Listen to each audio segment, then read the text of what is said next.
I'm Dorothy, 22 years old, standing in the middle of what used to be my childhood bedroom, now turned into a colorful playroom.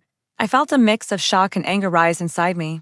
My things were piled carelessly in the hallway, and my niece Lily was bouncing happily on my old bed, now covered in pink princess sheets. My sister, Victoria, leaned against the doorframe, looking completely unfazed, as if the situation was the most normal thing in the world. It all began right after I graduated from college with a degree in programming. Unlike most of my classmates scrambling for jobs, I'd already landed one during my junior year. A small software company had loved my work during an internship and offered me a position immediately. The pay was decent, and I could have easily moved out after graduation. But my parents had other ideas. One evening at dinner, my dad, a hardworking but often exhausted mechanic, cleared his throat. "Dorothy, your mom and I have been struggling with the bills, with her health problems and everything getting so expensive. It would really help if you stayed and helped out a bit." My mom, sweet but hopeless with money, gave a worried nod. I looked at their faces and just couldn't say no. So, I agreed and started giving them $800 a month, enough to help, but leaving me barely anything for myself. My older sister, Victoria, was 8 years ahead of me.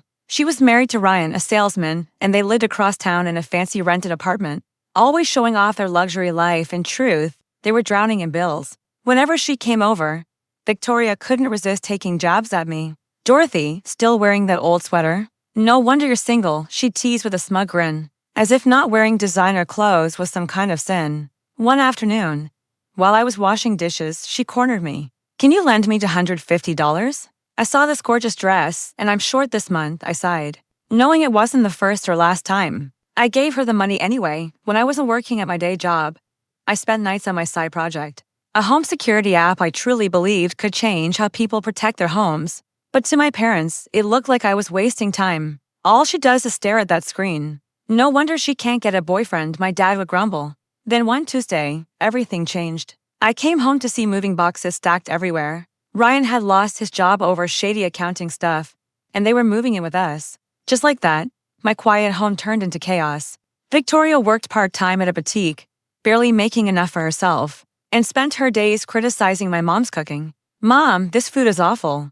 We used to eat at five-star places," she'd say with a sigh. One evening, while I was deep in coding, Victoria barged in. "I need $350 for Lily's dance classes. Can you help?" That wasn't for me. "Maybe you should get a full-time job. The boutique's hiring," I said. Her face turned red. "How can you be so heartless? I need to be there for Lily," she yelled and stormed out. After weeks of sleepless nights, I finally finished my app. When I showed it to my boss, Mr. Thompson, his jaw dropped. "Dorothy, this is brilliant. I'll give you $500,000 for full ownership, plus royalties," he said. I could barely breathe, but I managed to reply, "That sounds fair," on the drive home. I decided not to tell my family. I knew exactly what would happen if they found out.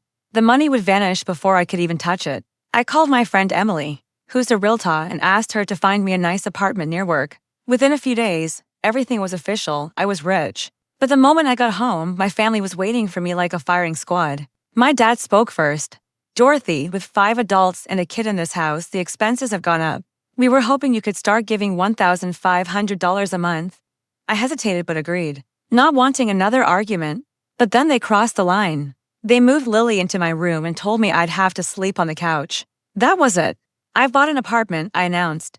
Victoria laughed. "With what money?" "You're just a junior developer," I smiled. "I sold my app for $500,000. The room went silent. Then, unbelievably, Victoria said, "You should give us your apartment. We need it more than you." I laughed right in her face. "No, Victoria, I'm done being your ATM. I'm moving out, and you're not getting a dime from me." The next morning, movers arrived. As they packed my things, my mom begged me to stay. "Please, Dorothy, don't leave us." But deep down, I knew this was something I had to do for myself. I drove away from that house feeling lighter than I had in years. Free, finally. 6 months have passed since then, and I've barely spoken to my family. Whenever they reach out, it's always about money. Meanwhile, I'm doing better than ever. My apartment is cozy, my career is taking off, and the royalties from my app keep rolling in. I started traveling, meeting new people, and even dating someone who truly values me. Sometimes I wonder if I made the right choice. But then I remember how they treated me, and I know I did. For the first time in my life, I'm living for myself.